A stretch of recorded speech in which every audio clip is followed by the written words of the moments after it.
Imagine your best friend. She's magnetic, immaculate, and very sure of herself. She walks into a room like a verdict.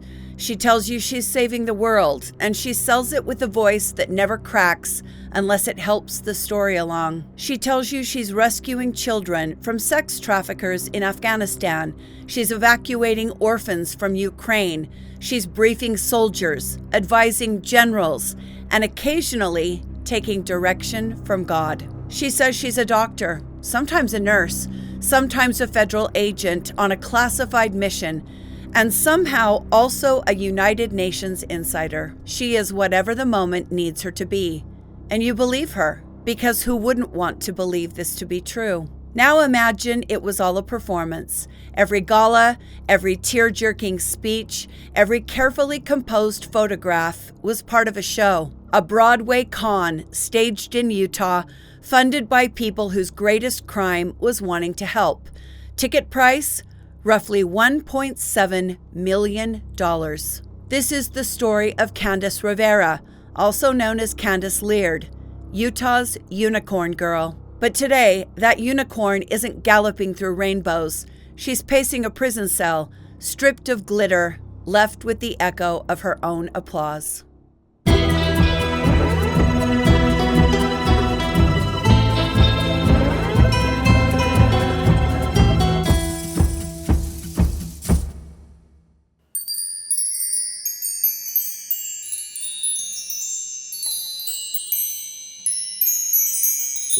Candace Rivera wasn't born magical. She was born ordinary, Utah ordinary, the kind of life that teaches you two things early on.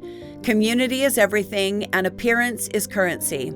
After Candace's marriage collapsed, she reinvented herself with missionary zeal. She curated hair, clothes, friends, and a new biography. Candace learned the trick every stage magician learns. If you keep the audience looking where you want, they won't see the switch. Her friends crowned her with a nickname, the Unicorn. She took it and ran. Unicorn jewelry, unicorn jokes, unicorn selfies, a playful brand with a sharp hook. And then in 2020, she unveiled the centerpiece of the illusion, a nonprofit with a thriller's title and a savior's promise, Exitus.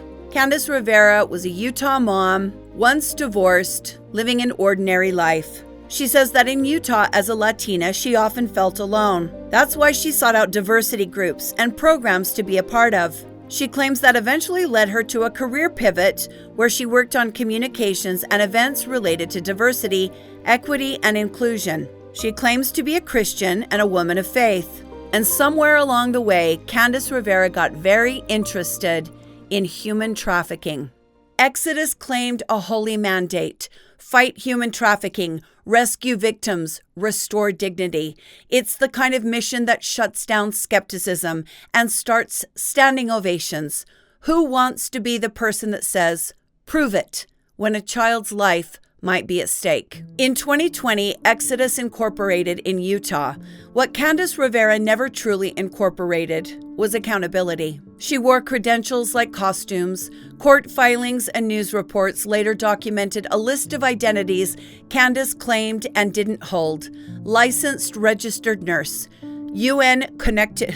I gotta hold it together. We got a long way to go. UN-connected operator, successful founder of multiple multi-million-dollar companies. The roles changed, the confidence never did.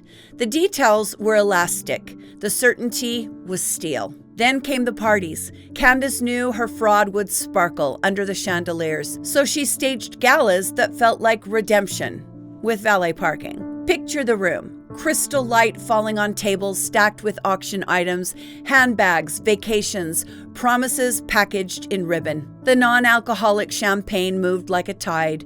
A stage glowed at the far end, and out walked the unicorn.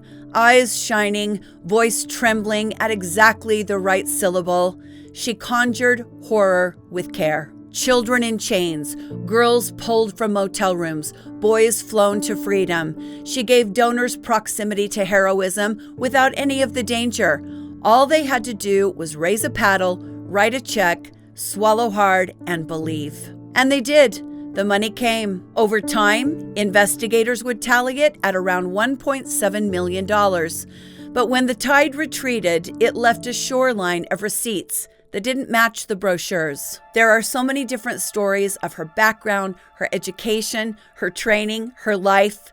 It's difficult to believe if any of it is true. But remember the era. Remember the man panties? I will never let anyone forget about this. This was the time of Operation Underground Railroad. White savior complex has never run so rampant. Every good Christian was on social media posting about the evil people in the White House drinking the blood of children, kids chained to radiators, kids being trafficked. And here in Utah, land of the do-gooders, there was a glut of people chomping at the bit to be the biggest hero. They fell prey to Tim Ballard, to Eric Mustas, and to Candace Rivera. From her modest home, she claimed to be speaking with generals in the military, with Black Ops soldiers, and powerful donors who were funding her efforts to save children from sex trafficking. It is ridiculous and it is insidious at the same time. Candace had people convinced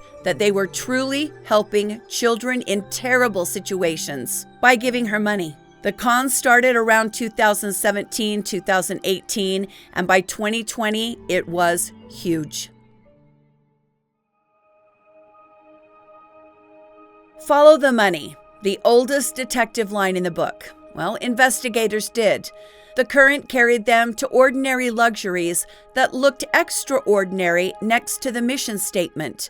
Roughly $240,000 towards a house, a shiny SUV for Candace's son, around $400,000 evaporating into cash withdrawals and murk. Bounced checks to vendors who had donated their trust first and their services second. Exitus wasn't a rescue operation. It was a personal finance plan with a nonprofit logo. And still, the galas continued because the show must go on as long as the audience is clapping. The world threw Candace her material, and she used it like a playwright with a deadline. It's August 2021 in Afghanistan.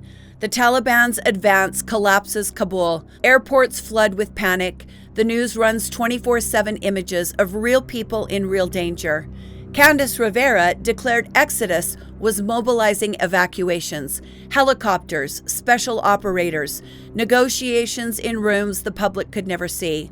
It sounded cinematic because it was written that way. Meanwhile, she was still in Utah, telling stories that traveled farther than she ever did. February of 2022, Russia invades Ukraine. Cities go black. Families scatter underground.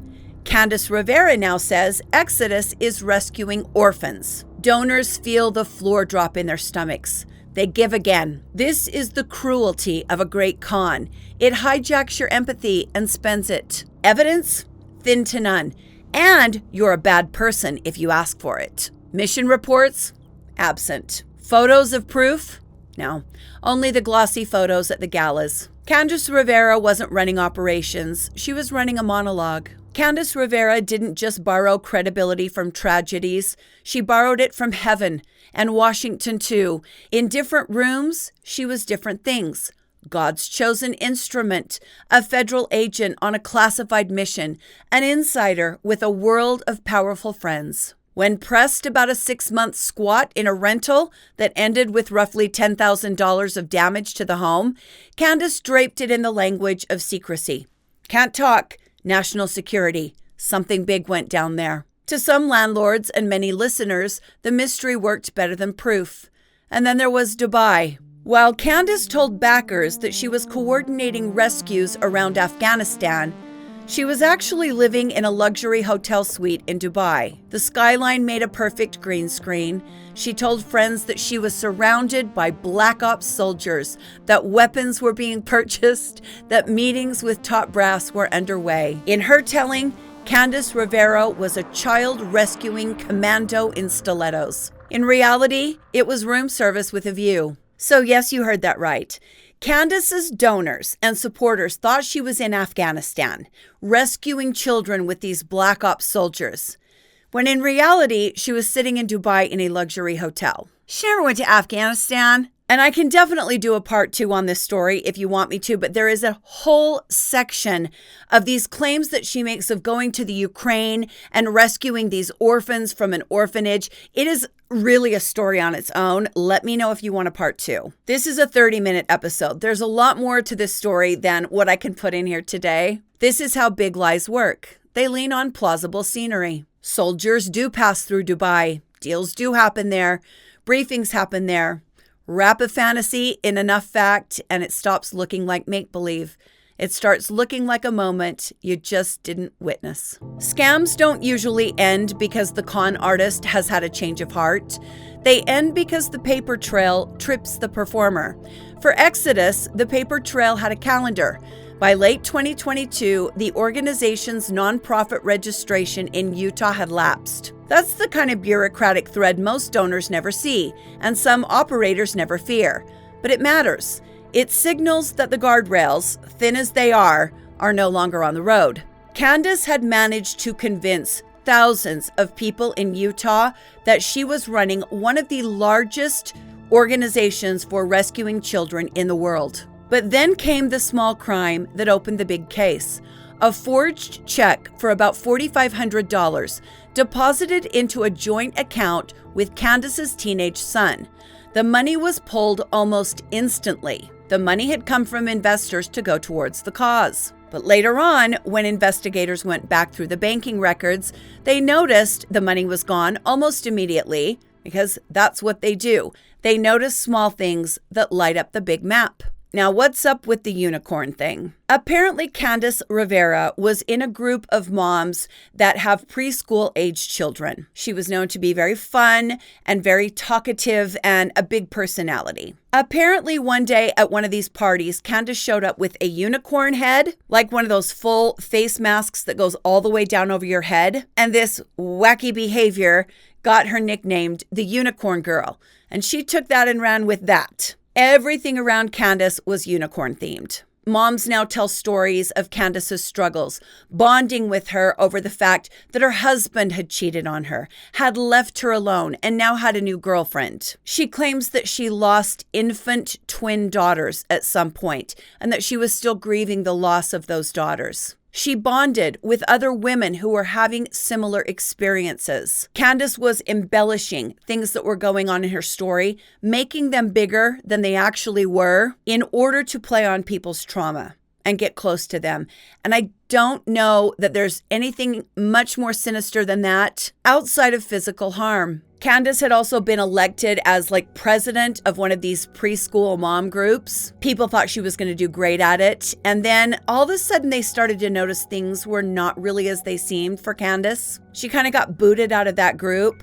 And it's like she went on a redemption tour to show everyone just how wrong about her they were. Anyone who had criticized her, she was going to prove them wrong. Well, what can you do to make yourself look like the best person on earth? You help kids in need. So Candace set about with claims that that's exactly what she was doing. She built this organization called Exitus that she claimed was backed by very wealthy investors. She'd gather vendors and convince them to help her put on these galas, and then the vendors would never get paid. I saw a documentary once about someone very rich that didn't pay his vendors. Lots of small businesses and the little people get hurt along the way when they come up against a narcissist of this proportion. But Candace wasn't as good at conning people as she thought. In 2023, the Utah Attorney General's office and local deputies widened their search. What they claim they found is the same thing auditors found in 100 other affinity frauds. A mission statement with a backdoor to personal bills, a charity's account used like a personal wallet, a stage built on the generosity of people who really wanted to help, and the gullibility of systems that wanted to believe. For years, Candace Rivera conned people and built the reputation of her company, Exitus, which she claimed was a nonprofit. There were outrageous stories of meetings with the heads of state, discussions with members of the UN, and secret black ops missions with soldiers. There are so many similarities to the Tim Ballard story here. I'm not able to bring them all to you. But as the cracks turned into gaping holes in Candace's stories, people began to turn against her, and the police were alerted. In September of 2023, they made the arrest. Local outlets ran the headline "Every Donor Dreads," founder of anti-trafficking nonprofit, booked on more than 30 felony counts. The list was the usual greatest hits of betrayal: theft, forgery, communications, fraud, identity theft. In the courtroom for a bail hearing, orange jumpsuit and shackles replaced sequins and sashes. Prosecutors called Candace Rivera a predator of trust. Volunteers and donors described what it feels like to realize your open heart was a mark. One said the greatest relief was knowing Candace couldn't victimize anyone else from where she sat now. The judge agreed with the picture painted, and bail was denied. For a woman who treated rules like suggestions, the cell door was the first firm boundary in years. While criminal charges moved forward, the story kept unraveling. Journalist Charlie Webster, who wrote the series Scamanda, spent nearly 2 years untangling Candace's claims for the new Apple original podcast, Unicorn Girl. The series walks listeners through the rabbit holes, the friendships, the contradictions, and the grief. It's a particular kind of heartbreak to admit, not just that you were fooled, but that you wanted the story to be true. The legal path from arrest to sentence for Candace bends through motions, pleas, and long weeks of negotiation in fluorescent corridors. In August of 2024, Candace Rivera entered a plea of no contest to 9 counts, a legal way of saying, "I won't fight this, and I'll take what comes next." In October and then into November of 2024, the sentence arrived: 3 to 15 years in state prison. This woman, the woman who made heroism her brand, will spend the next stretch of her life between steel and schedule. Exitus, the charity she used like a checking account, is effectively over. What remains is the wreckage. Donors who will second-guess their instincts for years. Vendors who learned charity doesn't always pay. And a community reminded that sometimes the monsters don't hide in alleys. They host fundraisers. If this was just a story about one audacious con artist, it would be sad and small. But it isn't. It's also a story about Utah. Utah has a reputation it didn't ask for and hasn't shaken: the fraud capital of the United States. Local reporting, FBI advisories, and AARP warnings have all pointed to the same uncomfortable pattern. Close-knit communities with high social trust are fertile grounds for affinity fraud, scams that work not because the math is mathing, but because the messenger is familiar. When someone from your church, your neighborhood, your friend of a friend circle brings you an opportunity, you don't reach for a calculator, you reach for a pen. The numbers are not abstract. Over a 10-year span, Utah investors have lost well over $1 billion to schemes that promised the moon and delivered dust. Remove the anomaly of national-scale scams in other states, and Utah's per capita losses to fraud rise even higher. The why is simple and human. Trust is faster than due diligence, and con artists sprint. Like we talked about on Tuesday, here in Utah, the words "active church member" go a very long way with people. Candace mined the naivety that exists here in Utah with a pickaxe ripped in ribbons. She wasn't selling a too good to be true return on investment. She was selling moral clarity. She turned charity into theater and donors into extras. Candace Rivera wasn't alone in discovering that, especially here in Utah, nothing opens a wallet faster than the story of a child in chains. Utah has spent the last decade getting famous and infamous for crusading against human trafficking.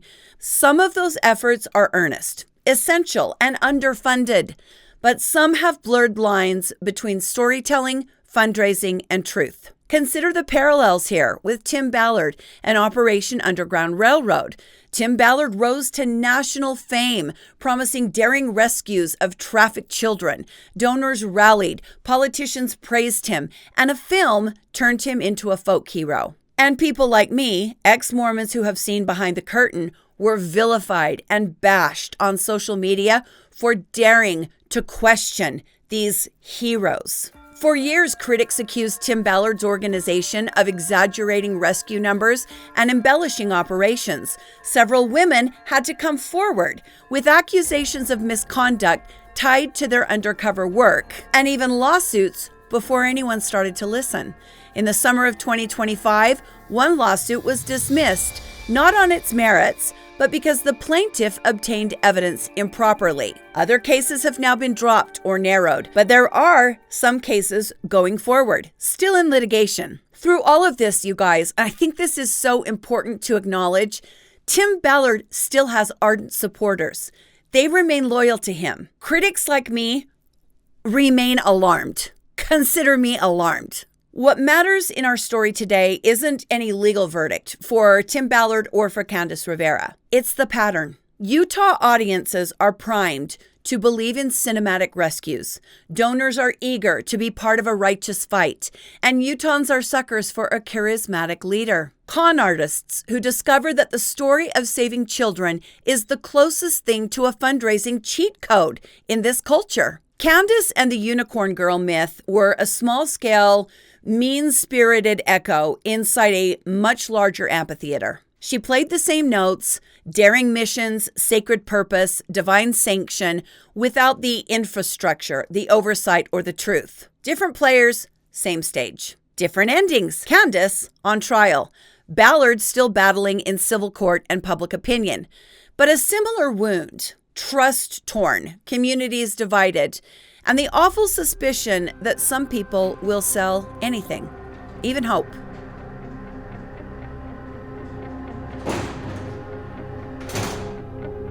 To understand the actual harm that Candace Rivera caused, you have to follow the ripples rather than just track the rocks she threw. So let's start with money. That $1.7 million was not Monopoly cash.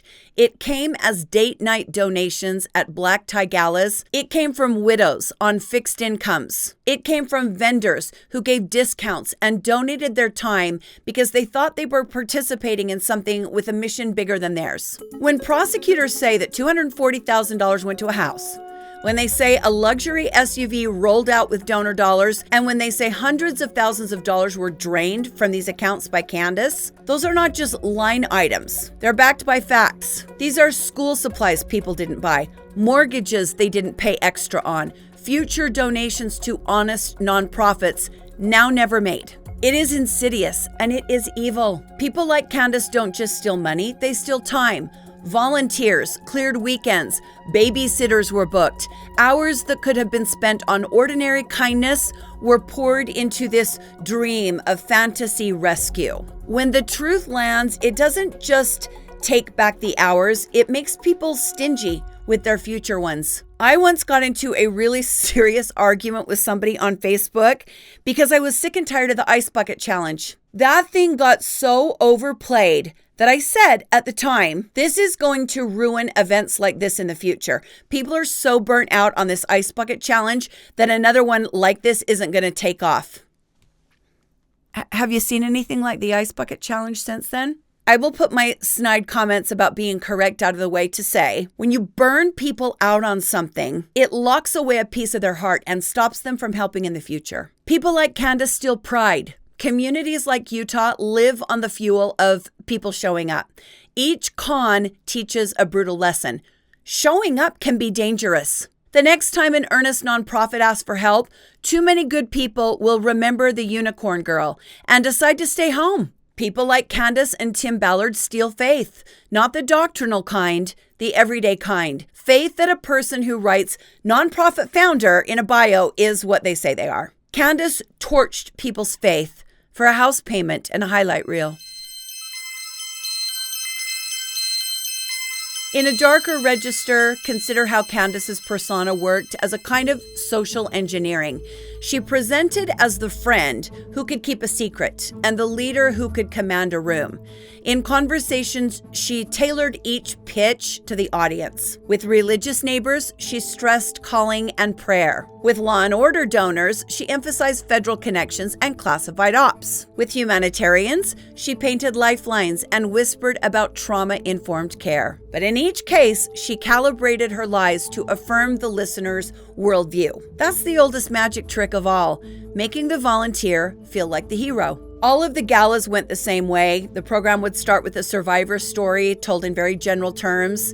And there is even a story about how Candace brought up a survivor of sex trafficking and basically forced her to tell a story she did not want to tell on the stage. She was really using people to get her message out there, and she didn't care if it hurt them. She brought in speakers from law enforcement, well-meaning people, eager to back her cause in broad strokes. Law enforcement officials offered supportive remarks that sounded like endorsement. These investors had reason to believe this was legit. Candace always closed with the ask, "This is the moment.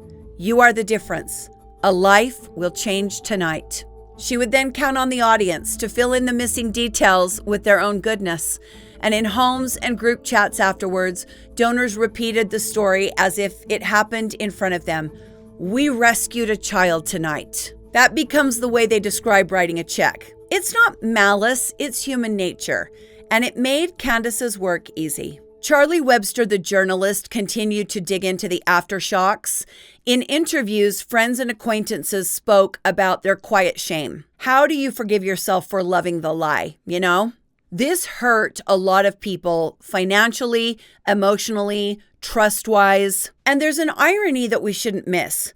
The same state that produces so many earnest volunteers also produces the perfect ecology niche for people like Candace Rivera. High trust is a civic blessing, you know, but it's also a criminal opportunity. Faith-based communities like Utah teach people to see the best in each other. That is a virtue that scammers prey upon. Does that mean never give? No, but it means give like a scientist, not an audience member or a fan. Ask for audited financials. Demand third-party verification.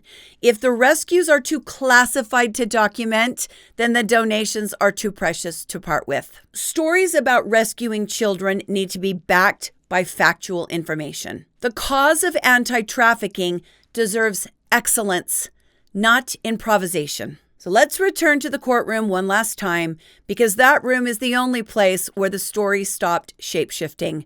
The language there was plain, no unicorns, no classified operations, just crimes with names. The judge let the community know there is a line between aspiration and theft, between advocacy and impersonation, between telling a story and selling one. And I want donors to hear the message: you were not foolish to care, you were targeted because you cared. Candace Rivera's sentence also says something to the next would-be unicorn polishing a pitch right now. The glitter and the galas are not a shield. Dark humor can feel like a relief valve, so allow me this. If your nonprofit rescues look exactly like your vacation photos, you're not on a mission, you're on a trip. And if your fundraising totals match a mortgage down payment and a luxury SUV, you are not a savior, you're a shopper. It'd be funny if it weren't so expensive, if it didn't cost people time and money and trust. The real cost was not the house or the car, it was the erosion of trust, you know? The way good people now flinch when someone calls them about a good cause. Maybe the biggest lesson is about the scale of things. Candace's con was local compared to the international headlines that surrounded it, but small fires burned down houses all the same. She took a sacred idea, protecting vulnerable children, and used it like lighter fluid on her own vanity. She proved that a person doesn't need truth to build a following. They just need a mirror to show the audience a flattering reflection of themselves as heroes. So how do you guard a community against that kind of flattery? With good research, not cynicism. Verify before you donate. Ask the boring questions. And if a leader gets angry when you ask for receipts, that's the only receipt you need. If a unicorn ever shows up in your life wearing sequins and promising miracles on a deadline, remember, real rescue work is slow, documented, audited, and supervised by people who hate attention. These types of miracle rescues have records. Candace Rivera's story doesn't end with a prison sentence. It ends with what you decide to do the next time someone asks you to clap before you've checked the wires. For the donors who were hurt, recovery isn't just getting money back, because most of you won't. It's deciding to give again, but differently. For the honest nonprofits who watch this unfold in horror, the task is now harder, but clearer. Show your work. Partner with skeptics. Put your numbers where your mission is. And for everyone who partnered with Candace because you felt the work was heroic, save that cape. You're going to need it for the ordinary, unglamorous rescues that happen every day. The ones that don't trend, don't gala, don't post on social media, and don't end with a standing ovation. Those are the rescues that will always need people like you. I can't wait to hear what you have to say about today's story in the comments. This is my podcast. It's on Apple and Spotify. This is our fundraiser. We raise money to donate to police departments for cold case research. And some of you are my patrons. A special thanks goes to you. Stay safe, my friends, and be kind to each other. And I will see you next time on Dark Hearts with Stacy Lee.